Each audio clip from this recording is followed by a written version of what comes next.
Gen X Joe and the youth gone wild. Podcast is making your summer a blast. Lined up for interviews or rock. Legends in the game and new blood trying to make a name. Streaming everywhere. Yeah. And then you've gone wild. Podcast is making your summer a blast. Lined up for interviews or rock. Legends in the game and new blood trying to make a name. Streaming everywhere. What is going on, my fellow beach bums? Well, wait, I'm sorry. I shouldn't jump to conclusions. Maybe you are not at the beach. Maybe you are just on a staycation. That's cool too. But myself, Gen X Joe, I am actually on vacation for the next couple of weeks. And then I have a couple of road trips I need to go on with the family and a few other commitments that I need to be taken care of. Now, before you jump to conclusions, the answer is no. No, I am not going to jail. My youth gone wild side is way in the past. That's why my show is now called the Youth Gone Mild Podcast. And just to reintroduce my podcast, it is the Youth Gone Mild, where hairlines fade, but rock never does. And normally I would be saying I am coming to you from my studio called Wherever I May Roam. However, I am actually coming to you from wherever this summer takes me. And these episodes coming up in the next couple of weeks or month, I am calling them the vacation episodes. They are already pre-produced and going to be streaming throughout the entire month of July and possibly into August. I am still going to be bringing you the best conversations, the best stories, and of course, the best guest in the rock scene today. And hell, I have some legends and I have some new blood that's trying to make a name for themselves. Great interviews all lined up. And before I get to the interview, I just want to thank my sponsor, Lisa Gandia of Celebrity Events. If you are a new artist, an established artist, or even an old head, and you are looking to book shows nationally, Lisa is the person you want to get in touch with. Tell her Gen X Joe sent you, and you can reach out to her on her website at celebrityeventsrock.com. For social media, for myself here at the Youth Gone Mild podcast, we are on all major social media platforms at Youth Gone Mild PC. And as I like to say, the PC does not stand for politically correct. All right, so it's time to kick back, crack open something cold, enjoy that sun, the sand if you're at the beach, and most importantly, the sound of the Youth Gone Mild podcast. I am in vacation mode, and these are the vacation episodes of the Youth Gone Mild podcast. Here's today's interview. You got me? All right. I got you. There it is. Okay. How about the first time? Were you able to hear me then? I heard you the first time. Okay. Yeah. Okay. Awesome. I heard you the first time. Right? It's just like a parent would say to their kids, or my That's wife right. would say to me, so I get that more now than anything. Yeah, me too. So, Gen X Joe, that's a pretty cool name. Thanks, man. I appreciate that. Well, just taking the Gen X away from it, Joe's a pretty cool name too. Well, I would have to agree for selfish reasons. So, Exactly, right? very self-serving reasons. Oh, man, absolutely. I don't know about you, but I have so many Joes in my family. And it's ridiculous. And I'm not just talking one side.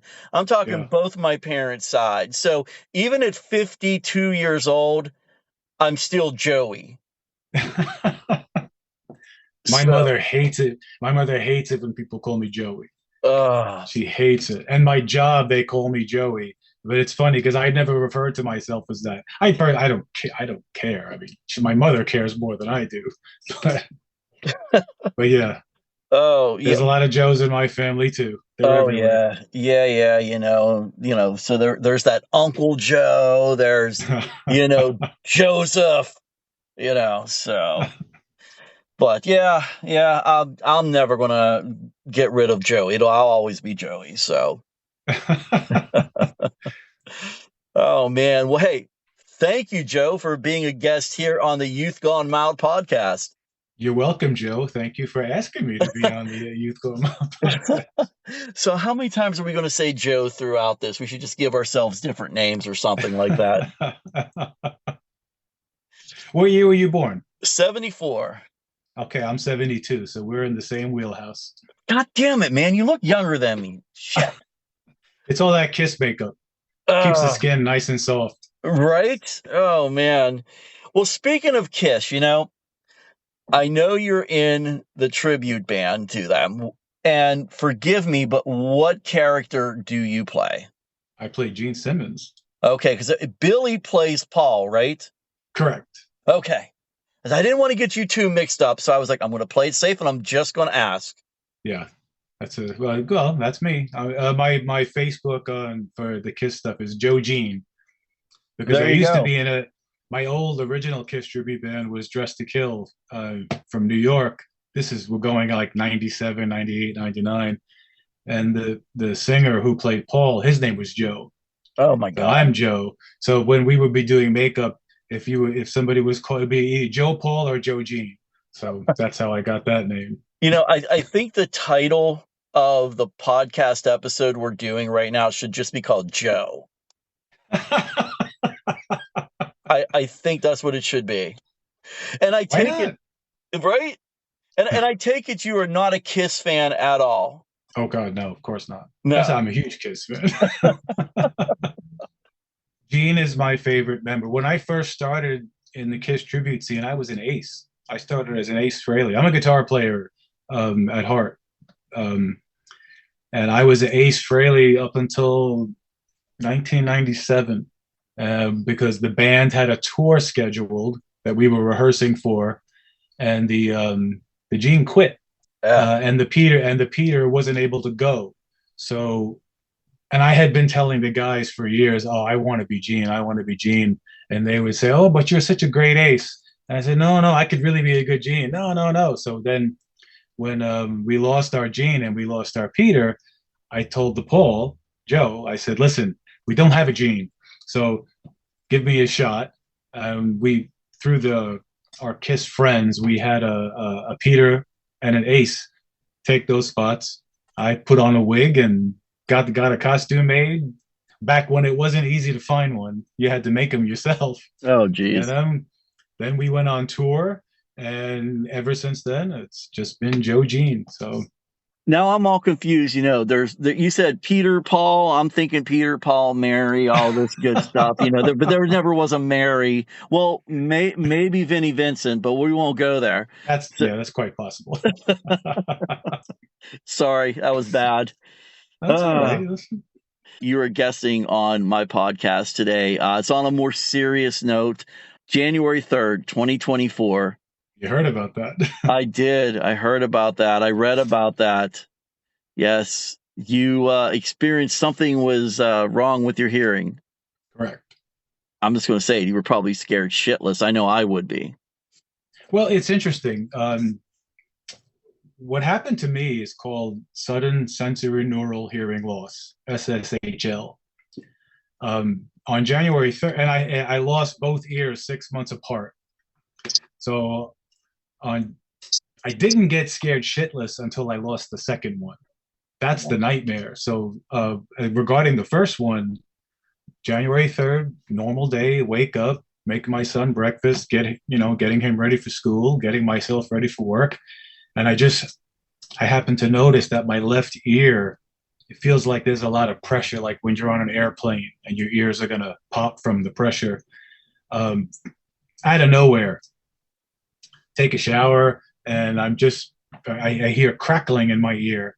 Get to work, I can't hear out of my left ear. I put in my headphones and I'm like, is this thing broken? I couldn't tell right away until I finally realized, no, my left ear is there's nothing. So I Googled it. I went to Dr. Google, and Dr. Google said, if you experience sudden hearing loss, don't do nothing. Because a lot of times it could be fluid in your ear, you could have a cold or an infection, and it can affect your hearing. But they say if you have what's called sudden hearing loss, if it's not a virus, if it's not fluid, if it's not something ancillary, you have like 2 weeks to kind of do something about it. And if you miss that window, you lose it for good. So I read that. I freaked out. I told my boss, I got to go. I went to urgent care. They checked me out. Everything was normal. They sent me to an ENT. He checked me out. Everything was normal. I go get an MRI. They test me for brain tumor, for stroke, for autoimmune disease, all sorts of stuff. Everything's normal, except for the fact that I lost hearing in my left ear, which was freaky. So now here I am, a musician, and I have one good ear. So I go out and spend a ton of money on an in-ear monitor system so I can continue to play. And it's awkward. I mean, I don't know if you play, but if you do, having when you have the wedge monitor on the floor and you hear the sound coming at you, normal circumstances, you have the sound coming at you, you have the sound from behind you, you can hear sound from front of house, and you kind of, you hear and feel the space around you. But when you wear in-ears, it's like wearing headphones listening to music. Everything is it can be very claustrophobic, and there's no air around the sound, so it's very sterile. It's a total different experience to try to perform with. So that's what I was using, and I was having frustrating days with it. And I remember having a very bad rehearsal one night, and I come home and I told my wife, you know what, from this point on, I'm going to practice just with that in-ear so I get used to that sound. The next day, Joe, this is 6 months to the day when I lost my left, I'm deaf in my right ear. Now I have no hearing at all. Now I'm scared shitless. And that's really when this whole thing took off, because I was gigging with one ear and I was doing fine. It was frustrating, but I was doing fine. When I lost the second one, that's when the what hit the fan. Yeah. And my entire life was flipped upside down. I can't even imagine. I have tinnitus. I always have that hissing sound or that cracking sound that you say. It plays with your mind at times. Oh, sure. And when I lost the second ear, I had the craziest tinnitus. I had tinnitus like yours before that. Buzzing, hissing, ringing, especially after a loud gig or a loud rehearsal. It would go away after a couple of days. But when I lost my hearing completely, the kind of stuff, I don't know if you're familiar, but like there's different kinds of tinnitus. So there's the kind that you were referring to, but then there's the other kind. If your brain doesn't get stimulus, if you don't hear things, your brain creates its own stimulus. And I heard some crazy stuff. There were nights I thought I was like tuning into aliens. Oh no. The strangest sounds, fog horns, the ocean. You ever hear like when you're tuning in a radio and the sound is coming in and out? I would hear that. All crazy stuff. So thank God when I had the surgery and I got my cochlear implants, that went away, because that can make you suicidal. I mean, some of the stuff, you can't sleep. No. I mean, it's crazy. Right. Well, that's what I'm kind of going through now. Like I have to have noise. And, it's easy for maybe you or the next person who has tinnitus to say, put your earbuds in, go to sleep. But for me, that doesn't work. I actually have to have sound that's kind of outside of my ear for me not to focus on it. And my wife cannot sleep with any type of music or TV and everything like that. So, it's a struggle. It's a struggle, for a marriage. I mean, we're not going to get divorced over it, but I mean, it's a struggle, especially when, She needs her sleep, not her beauty sleep, just her sleep. So, so you have like a device next to the bed that, like a speaker? yeah, I do. I just have just a regular little Bluetooth speaker. That's what I need. Do But you have trouble with your hearing aside from the tinnitus? oh yeah. I've lost some hearing. Matter of fact, I just went and had it checked out because I was noticing for my full-time work, I had to have people repeat themselves to me. And so I did go, and they're actually saying that I can just get a regular hearing aid. I'm guessing it's all it is the way they described it. It's no implants or anything like that, and it will drown out the hissing sound. But then, when you're done and you take it out, it comes right back. So yeah, yeah, that's a tough one. I got lucky when after the implants, even when I take them off to go to bed, because when I take them off, I'm as deaf as a brick. I hear nothing. Luckily for me, the tinnitus hasn't come back. Every now and again, I hear a foghorn, but it's nothing like it was before. So I knock on wood that stays the way it is. Yeah, I hope it does, man, because it can drive you absolutely insane. Yeah. Now, during that time, and I know you're in another band called Face First. Face First. How did your relationship with your bandmates change or not change during that period? My bandmates in Face First, we're like lifelong friends. We go back to high school, freshman, sophomore year of high school. So I've known them they're my family. So to them, they're like, look, if there's no Joe, there's no band. If you're done, we're done. We had gigs on the schedule that we had to fulfill contract-wise, so we had somebody come in and fill in for me, which is kind of ironic because now he's in the band. He fit in so well. He was such a nice guy, and he had my back, and he's such a great guitar player that when I came back on guitar, we were like, his name is Morgan. We said, Morgan, if this was how much fun would this be if we could make this a 5-piece now instead of a 4-piece? So we are a 5-piece now with him on guitar, but they were very supportive. Whatever you need, Joe, we're here for you no matter what. Whatever happens, we got your back. We're family. So I never felt there was never any pressure to get back. The first time we rehearsed, when I had my first surgery, they were like, they had their fingers crossed that it would work out because, we want to keep on playing, but there was always this underlying tension of, well, what if this is it? But to answer your question, no, never, always had my back. I never felt like they were just going to like cut me off and then find somebody else. Yeah. And the same thing in Kiss Nation. When, they said from day one, look, this is the lineup that we want to do no matter what. And, we same with Face First. Kiss Nation had gigs on the schedule. We had somebody come in and fill in for me. Once those were settled, they're like, that's it. We're going to press pause until you're either ready or not. And so there was never any pressure. With what you experienced with the hearing loss, you actually kind of turned that into a piece of theater. Was that stage play that you wrote, was it more of therapy or was it more for educational purposes for others or a little bit of both? Well, the play, I think it was called Turn Up the Volume. That came about because Lisa, the Kiss Nation's agent, our mutual friend, she hooked me up with a news reporter.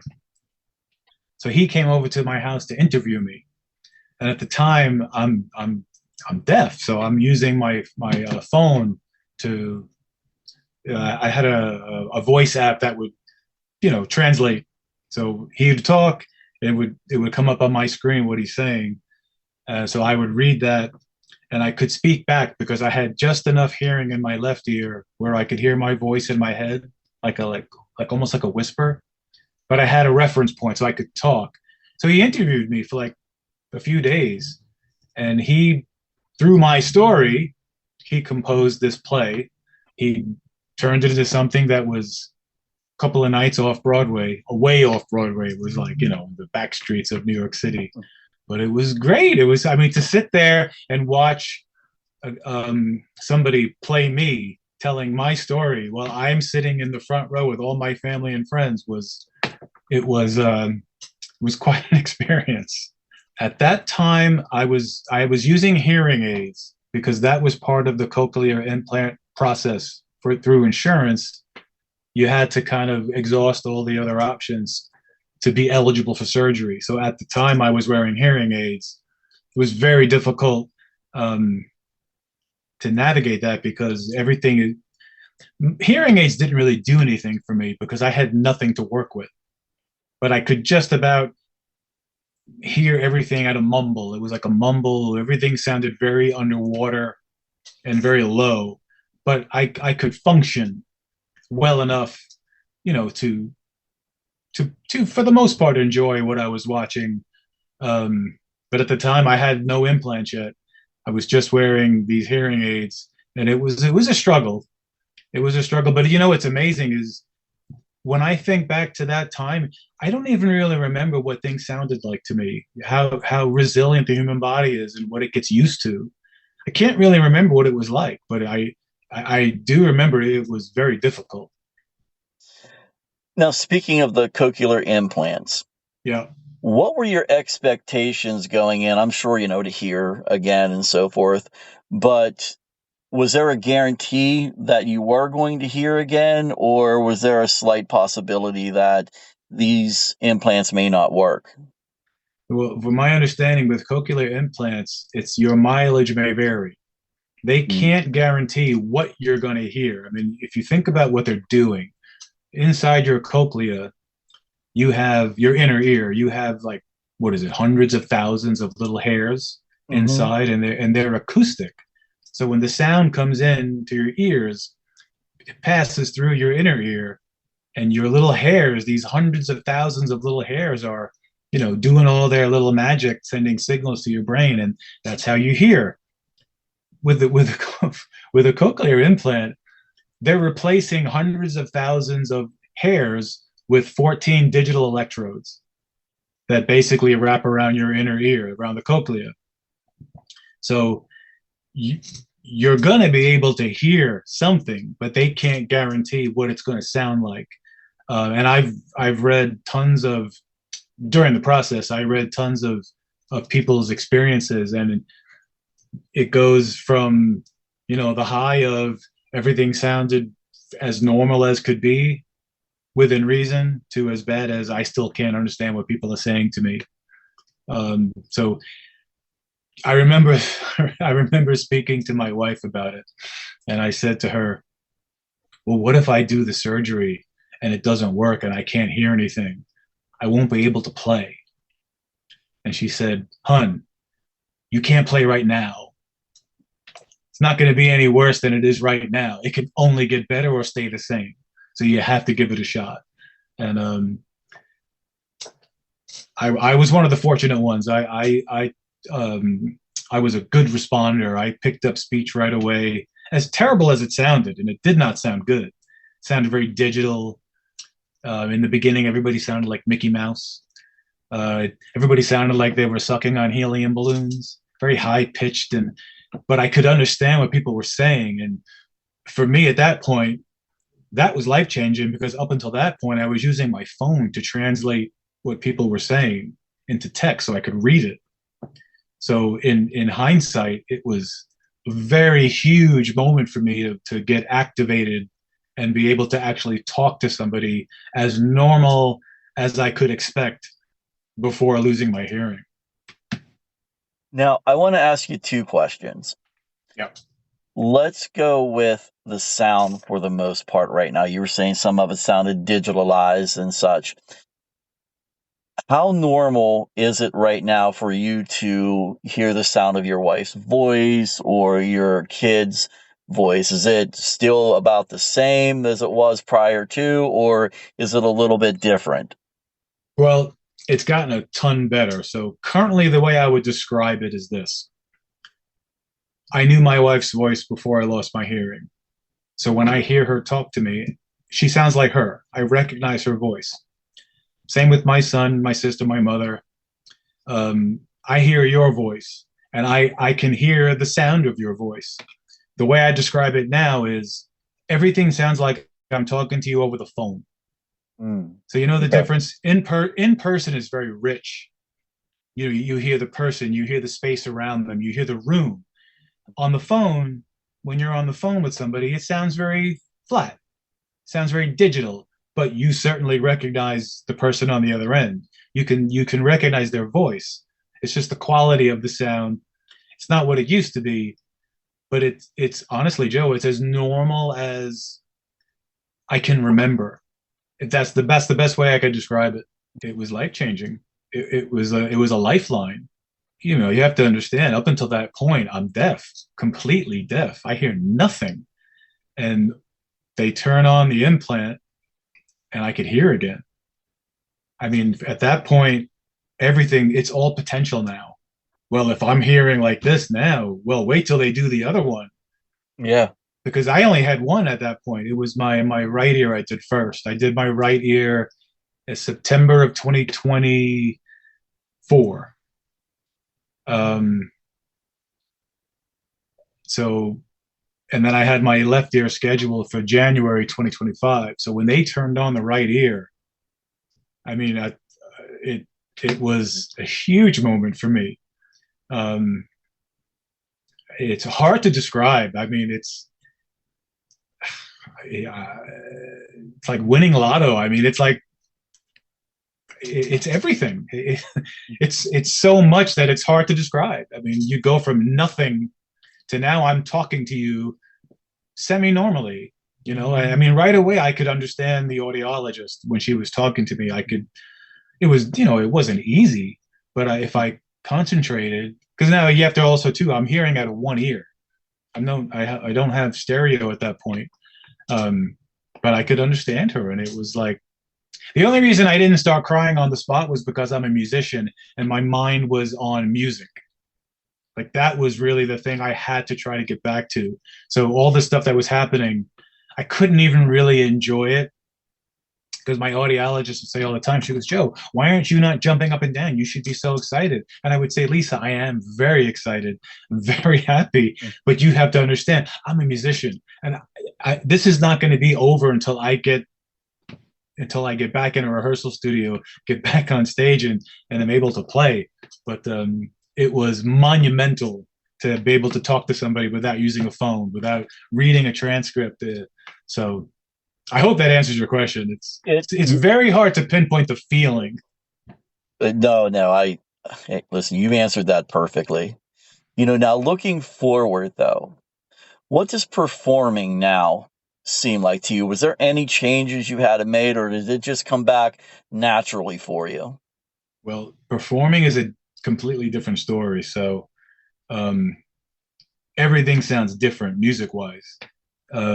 These implants, they're designed for this, for speech, for conversation. They're not designed for music. Music, the spectrum of sound with music and all the little nuances and the frequencies. When I play now, everything sounds out of tune. If that makes any sense.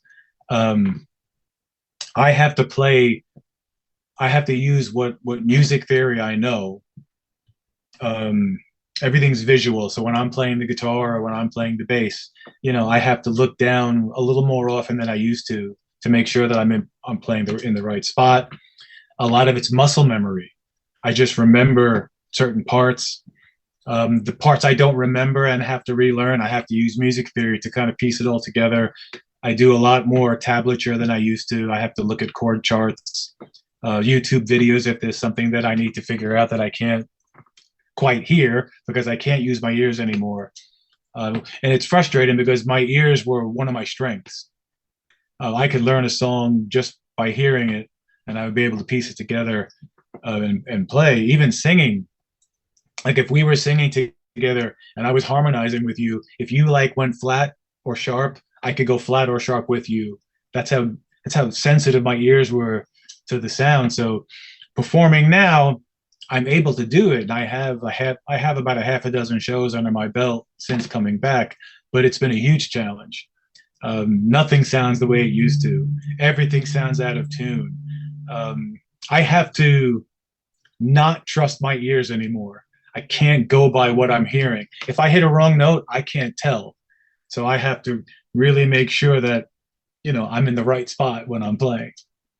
Kiss Nation and Face First, they're such good bands that, all I have to do is just worry about what I'm doing. And I just jump back in and everybody is so solid in their instrument. One of the things I noticed, I did a fill-in show for a band, a Kiss tribute band that they do an unmasked show. And one of the things that I noticed is if the band makes a mistake, I'm kind of lost. Because again, I can't really, one of the things that I can't do anymore, not yet, I'm always trying to refine and practice and get better, is I can't really course correct during a show.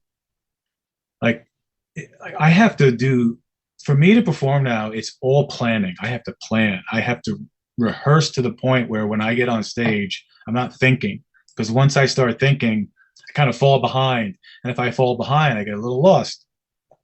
So each performance has been a learning experience. Things I'm piecing together as I go, trying to figure out how do I keep performing with my current hearing situation. So I need the band, whatever we practice, that's how we have to play it. Like you can't really go off on a jam unless you give me a bit of a heads up, because I need to know it's coming. Because if you change stuff up on me, I have a really hard time course correcting to see where you are. So the reason I'm telling this story is because when I did this fill-in show with this band, the drummer made a mistake at one point. I thought it was me. I'm playing a song I've played for 1,000 years, and all of a sudden the band is doing one thing and I'm doing another, and I'm like, whoa, what just happened? I don't know what's going on. I only realized what happened when I watched the video playback, and I noticed, oh, he made a mistake. But that was very eye-opening for me because I had no idea. It was nothing that came up in rehearsal. It was just an honest mistake night of the performance, but it completely threw me off. So the best thing that my bandmates can do for me is just practice, be solid, execute what we work on in rehearsal. And a funny thing that happens sometimes is what they can do. The set list has to be arranged a certain way. I'll give you a funny story. We were in band practice for Face First, and two songs we do Melt With You, and we do Bruce Springsteen, Born to Run.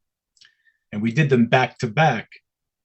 But when we got to the Bruce Springsteen song, there's a lick that they play in the beginning, which is it's similar to Melt With You. It's a guitar lick that's a theme, but it's very different when you play it. When we finished Melt With You and we started playing Born to Run, I had the theme of Melt With You stuck in my head and I couldn't switch gears to Born to Run. So I kept playing it like I was playing Melt With You. And it took us like 3 or 4 times. And we said, you know what, let's move on to something else. We did 2 more songs and then we came back to it. And then I could refresh my brain and I had the part. So I told the guys, I go, listen, I don't know if this is a one-off, but we can't have those songs back to back. We got to split those up. So, little things like that, and honestly, Joe, the more we play, the more I figure out how I have to, what I need moving forward. It's really right now, it's a learning process for me and for them. So what was your cause for sudden deafness? Is it something that's hereditary that you may have been born with? Is it from being a musician? What caused yours or anybody else's for that matter? The doctors don't know. The first question I asked them, I said, is this because of loud music? And they go, no, this is not degenerative. I lost my left ear in 4 hours. In 4 hours, I was deaf. I mean, I woke up normal. 4 hours later, I was deaf. My right ear took 12 hours. So within under 24 hours, Joe, I was deaf. They checked me for, like I told you, stroke, autoimmune, brain tumor, viral, they couldn't find anything. And at the end of the day, what they told me was, we don't know why this happens. For me, losing one ear, I forgot the statistic, but it's not a lot of people go through it. But they said to lose both is like really rare. So I'm a diamond in the rough. I'm super rare, but they don't know. To answer your question, they don't know. You're a black diamond. I had to throw that KISS referral in there. I'm a black diamond in the rough. There you go. Yeah, I forgot to add that part. So out on the streets for a living. exactly. Oh man. Hey, and we haven't really said Joe too much during the interview as well. No. There is a line, and we're going to wrap it up with this. There's a line, and this is going back to the play, where you say performing will make you me again. Do you feel like you are me again?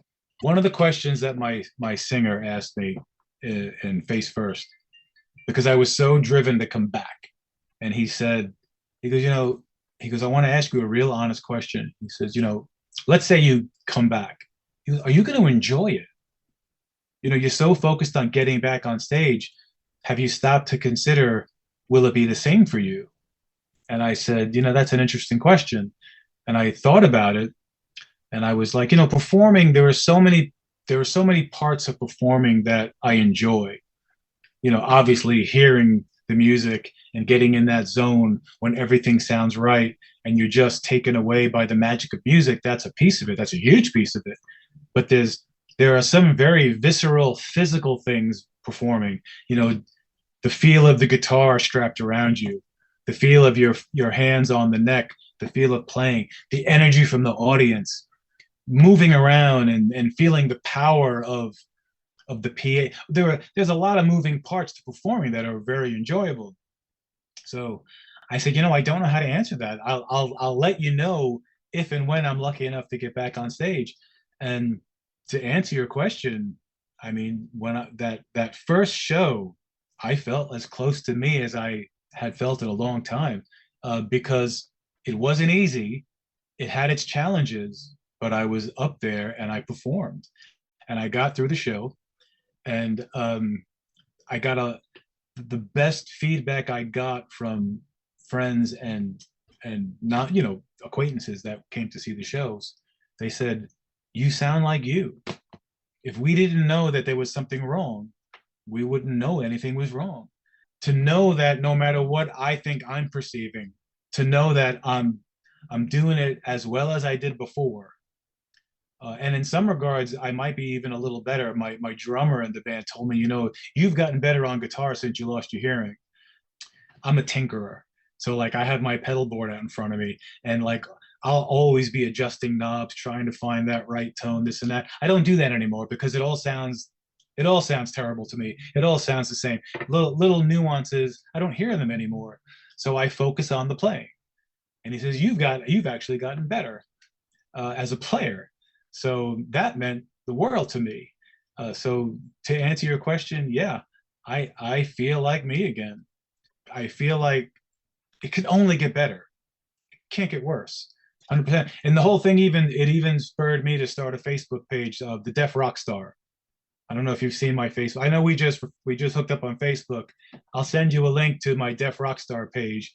It's me literally. That was actually where the book idea came from, because I started journaling everything I was going through, and as I keep putting up these posts, I'm like, this looks like, this sounds like a book.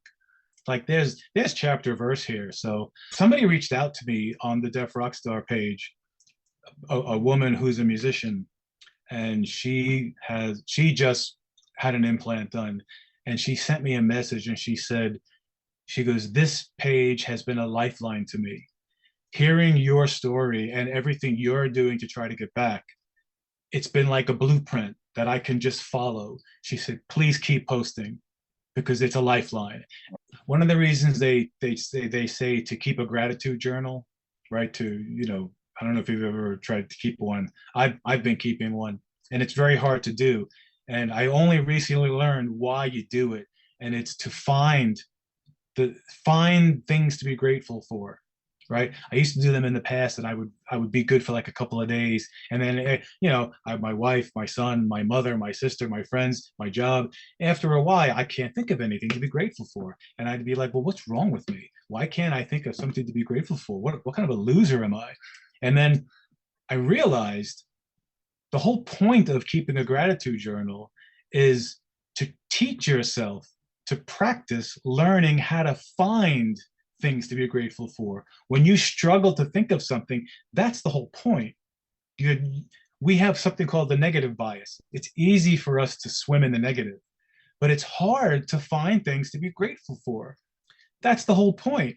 So I say to my wife, this thing that happened to me, probably the worst thing that's happened to me, second to my father passing away, in my entire life. But my God, if this can be something that helps somebody else, if my story and me telling my story and me getting back on stage, if that can inspire somebody to keep going, well, look, this guy's completely deaf, and look, he didn't give up. He's playing. He's got his life back. You know what? Maybe I can do the same thing. If it can help one person, it makes it all worth it. So when I got that message from that woman, that she looks for my posts, she wants to see me, she wants me to keep writing and keep putting this stuff up because it's a blueprint, that meant the world to me. That meant this could potentially change somebody else's life.